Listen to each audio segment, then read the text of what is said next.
Hello student class 12। कल अगले lecture में आप लोग पढ़े थे नर्व्स इक्वेशन। आज नर्व्स इक्वेशन का अगला परिमार्जित रूप आपको बताया जाएगा। जैसा कि नर्व्स इक्वेशन में आप लोगों ने देखा था ई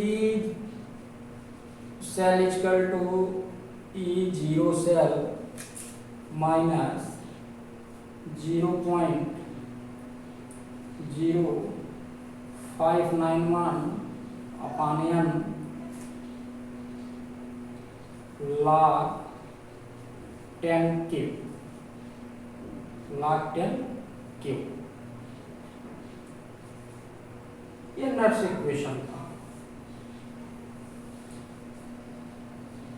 नर्व्स इक्वेशन इसको हमने डिराइव किया था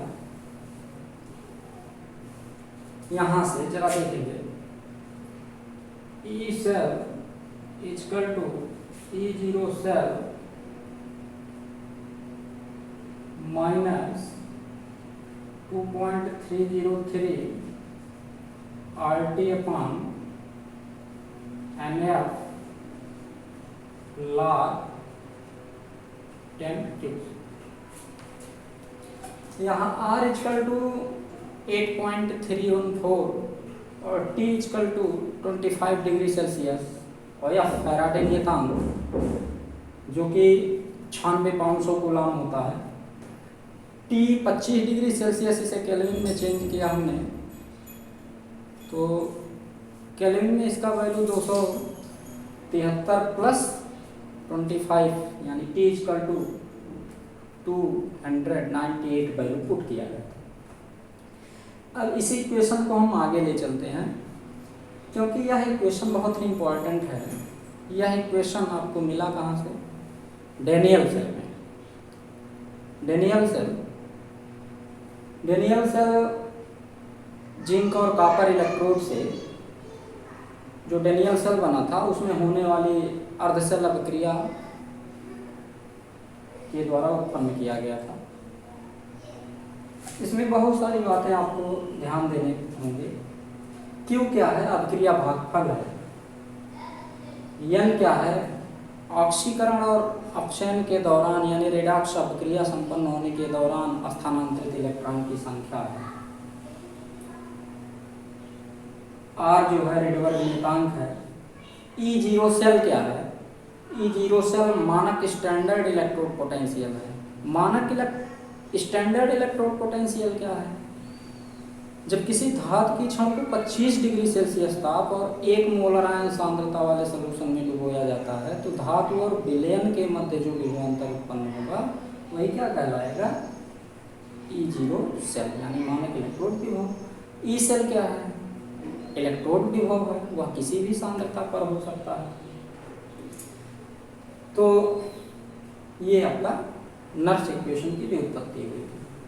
इसी नर्व्स इक्वेशन को हमें आगे ले चलना है। यहाँ क्यू क्या है? अभिक्रिया भागफल है। क्यू क्या है? अभिक्रिया भागफल है। तो देखेंगे यहाँ से नर्व्स इक्वेशन का और रूप जिस पे अधिकांशतः सवाल लगना है। आप सीधे सवाल नहीं जाएंगे, कॉन्सेप्ट समझेंगे। कई बार हमने आपको बताया। अब यहाँ देखेंगे यदि विलयन पर इलेक्ट्रोड की क्रिया हो रही है, मान लिया कोई इलेक्ट्रोड अभिक्रिया है, तो विलयन पर इलेक्ट्रोड अभिक्रिया होए और विलयन में धातु आयन उत्पन्न हो, तब क्या होगा? यानी विलयन पर धातु आयन की सांद्रता Mn प्लस हो, तब इसको हम क्या कहेंगे? इसको हम इस हिसाब से लिखेंगे। देखेंगे यदि विलयन में धातु आयन की सांद्रता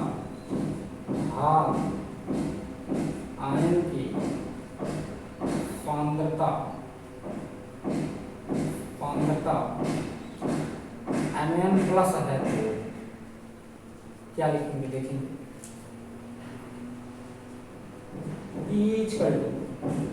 E zero minus 0.059 n log 10 1/mn,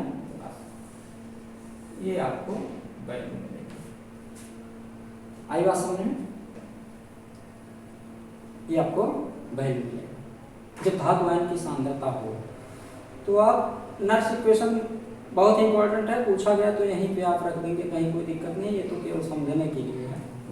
अब यहाँ से हम दो चीजें निकालते हैं, धातु आयन की सांद्रता, यहाँ 1/mn धातु आयन है, तो 1/, इसको हम ऐसे भी लिख सकते हैं, ध्यान देंगे, E=E0, यहाँ से लिखो, या E सेल E0 से बात वही है, 0.0591/n log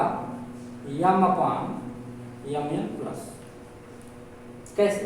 ध्यान, ये धातु, कोई धातु सॉल्यूशन में डुबोया जाता है तो Mn प्लस और प्लस इलेक्ट्रॉन ऐसे है, ठीक।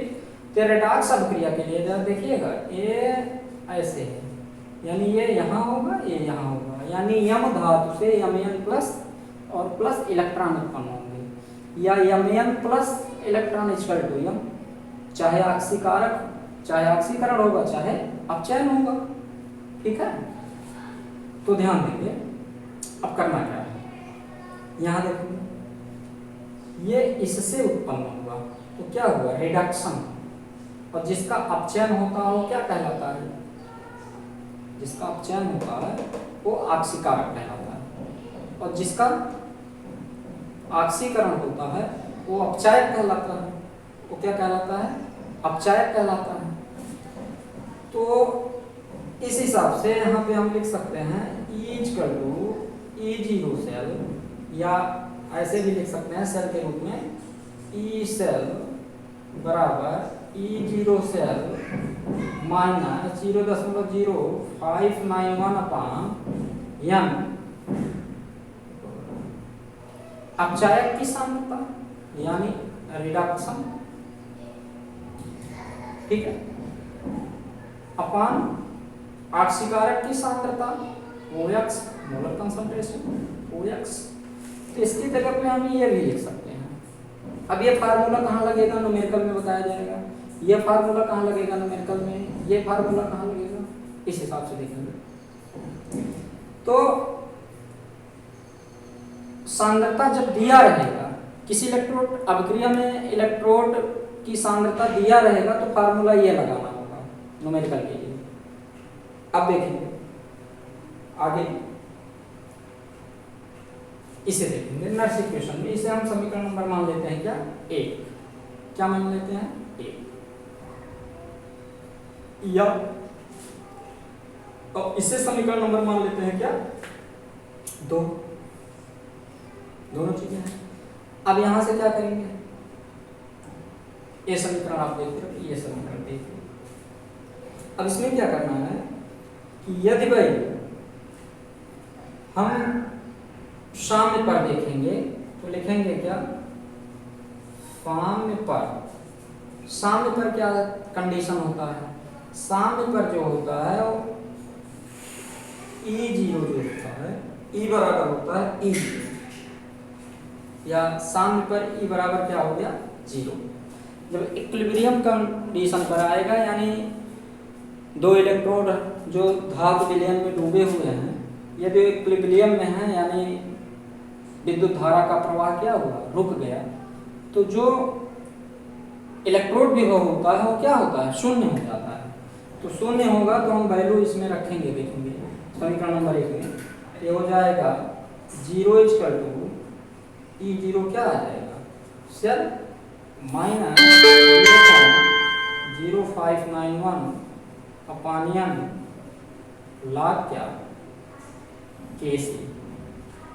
क्यों, क्योंकि अभिक्रिया भागफल किसमें है, साम्य पर है ना, तो Q बराबर हमारा क्या आ जाएगा, Kc, जहाँ Kc क्या है, साम्य स्थिरांक है, Kc क्या है, साम्य स्थिरांक है। अब ये वैल्यू हमें मिल गया क्या, E0 cell is equal to 0.0591 upon n log 10 kc। अब यहां से हम EMF की भी गणना करेंगे। किसकी गणना कर सकते हैं? E0 सेल की गणना कर सकते हैं, मानक इलेक्ट्रोड विभव की गणना कर सकते हैं, EMF की गणना कर सकते हैं। आगे बात समझिए। तो इतना आप लोग नोट्स कर लें लेक्चर में, और आगे फिर हम आपको बताते हैं, नोट्स कर लें।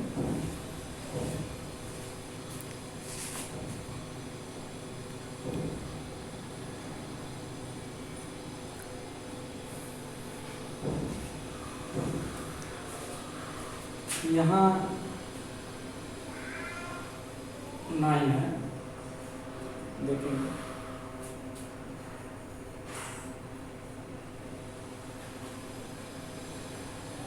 नोट्स कर लिए, आगे बताएं आपको। चलिए आगे देखते हैं।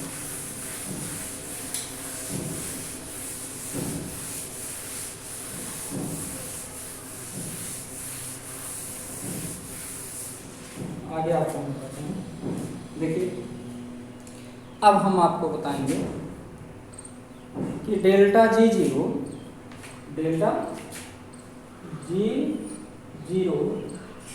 तथा Kc में संबंध तथा Kc में संबंध। ठीक, अब संबंध क्या है, ध्यान दें।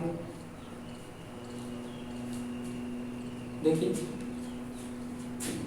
देखो 2.303 लाख जो होता है Kc इक्वल टू होता है NF क्या होता है, NF E0 सेल, इतना वैल्यू होता है। अब कंडीशन यह है कि डेल्टा G बराबर है माइनस NF E0 सेल। आगे बात सुनिए। अब इसके जगह पे NF E0 सेल के जगह पे वैल्यू पुट कर देंगे तो आ जाएगा delta G0 equal to minus 2.303 log 10। ये आपका संबंध मिल गया। अब न्यूमेरिकल पोर्शन जो है यहाँ से भी लगेगा। डेल्टा G0 का मान ज्ञात करना हो तो माइनस यहाँ से भी डेल्टा G का मान निकल जाएगा। यदि Kc दिया है और डेल्टा G का मान निकालना है तो फार्मूला यूज होगा। और यदि स्थानांतरित इलेक्ट्रॉन की संख्या E0 सेल दिया हो तो आपको यहाँ से डेल्टा G का मान निकल जाएगा। कोई दिक्कत? फैराडे E0 सेल का मान निकालेंगे और E0 सेल जो है सामने पर निकाल सकते हैं। E0 सेल बराबर 0.0591 अपॉन n, यहाँ फार्मूले से लगा सकते हैं, पिछले फार्मूले से। कि ये आपका रहा टॉपिक। आगे बात समझ, ये न्यूमेरिकल पोर्शन है। अब देखेंगे, अब आपको हम ले चलते हैं सेल का विद्युत वाहक बल। विद्युत वाहक बल, इसको नोट कर लीजिए। अब हम आपको बताते हैं सेल का विद्युत वाहक बल। ध्यान देंगे, सेल का विद्युत वाहक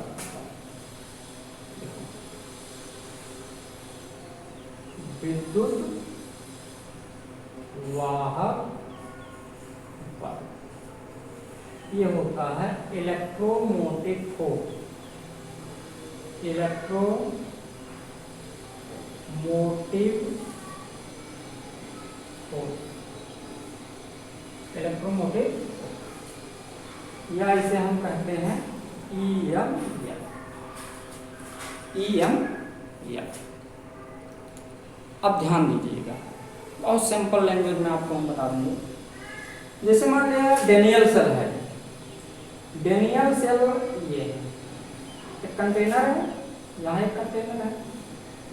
इसमें एक इलेक्ट्रॉन डूबा है, इसमें एक इलेक्ट्रॉन डूबा है, ये जिंक इलेक्ट्रोड है, ये कॉपर इलेक्ट्रोड है, ये तो बताया गया था। अब ये सॉल्यूशन क्या है, जिंक सल्फेट। ये सॉल्यूशन किसका है, कॉपर सल्फेट का, क्योंकि ये कॉपर की रॉड है तो कॉपर सल्फेट, जिंक की रॉड है तो जिंक सल्फेट। अब होता यह है कि जब इसमें ऐसे आप हम तार द्वारा जोड़ते हैं तो इसमें जो है इलेक्ट्रॉनों का स्थानांतरण संभव होता है, यानी रेडॉक्स अभिक्रिया संपन्न होती है। और रेडॉक्स अभिक्रिया संपन्न होता है इस प्रकार, Zn plus Cu plus 2 Zn plus 2 plus, आई बात समझ में? यानी कि ये जिंक रॉड है, इसका क्या हुआ, ऑक्सीकरण हुआ, और ये कॉपर रॉड है, कॉपर का क्या हुआ, अपचयन हुआ। अब ऑक्सीकरण जिंक का हुआ तो ऑक्सीकरण किस पर होता है, एनोड पर होता है, एनोड हो गया। और अपचयन किस पर होता है, कैथोड पर, तो कॉपर क्या है, कैथोड है, ये तो आपको बताया गया था। ईएमएफ समझना। अब क्या करेंगे, ये जिंक है, ये कॉपर है, जिंक का ऑक्सीकरण एनोड, कॉपर का अपचयन कैथोड, क्लियर। अब जिंक का ऑक्सीकरण हुआ और स्टैंडर्ड इलेक्ट्रोड पोटेंशियल क्या हुआ, मानक इलेक्ट्रोड विभव क्या हुआ, 0.76। और कॉपर का कितना है, 0.34।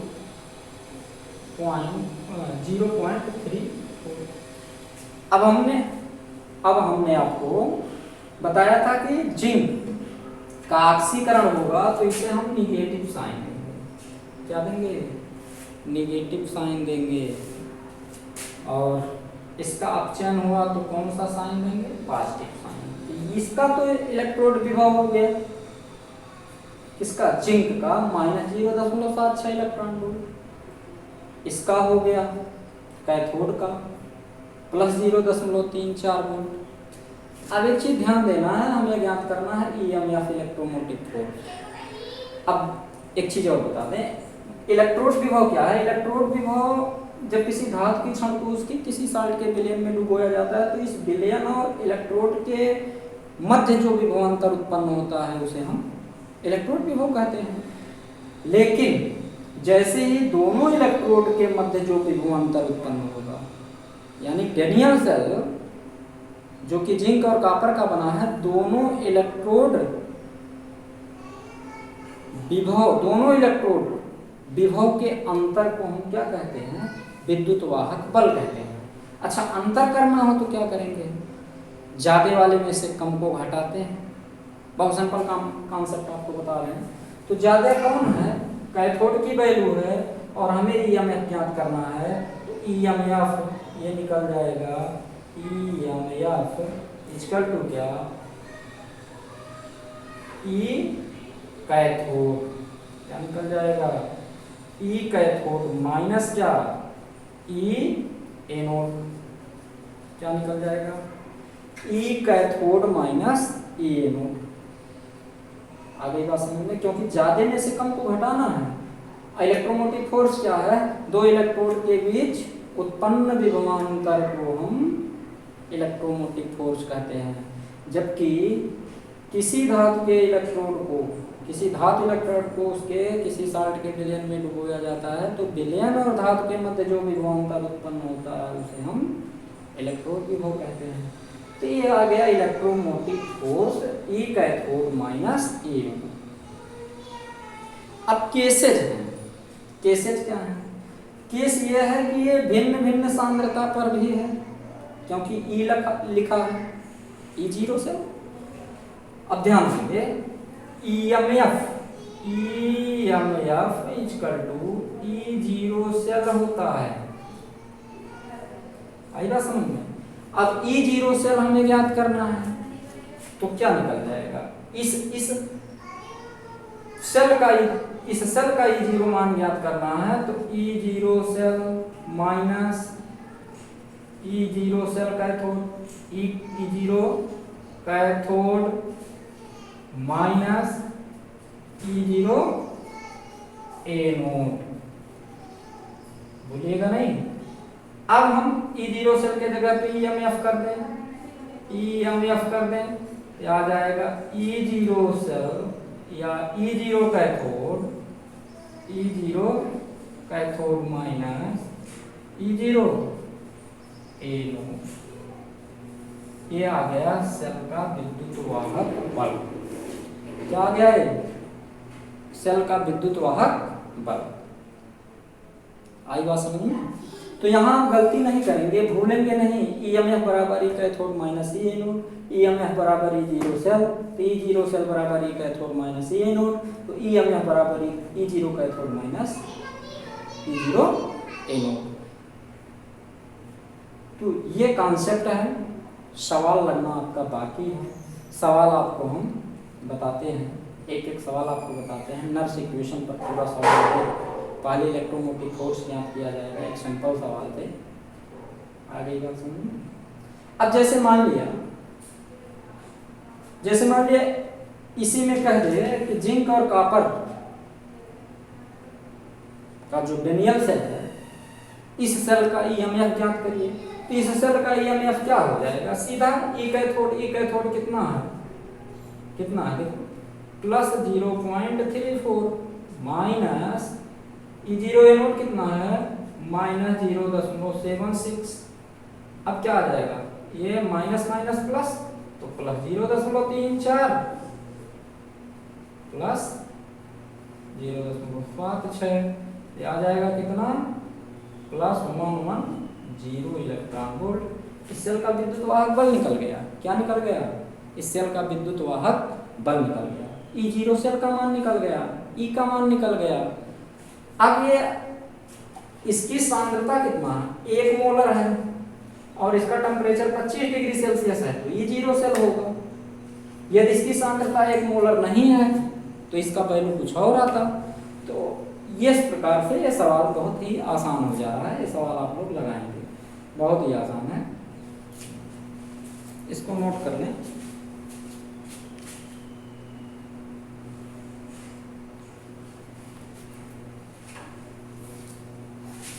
तो इस लेक्चर में आज यहीं तक। कल आपको हम बताएंगे न्यूमेरिकल पोर्शन। न्यूमेरिकल आपको लगवाना है, न्यूमेरिकल ध्यान दीजिएगा, फिर आगे टॉपिक आपको हम पढ़ाते हैं।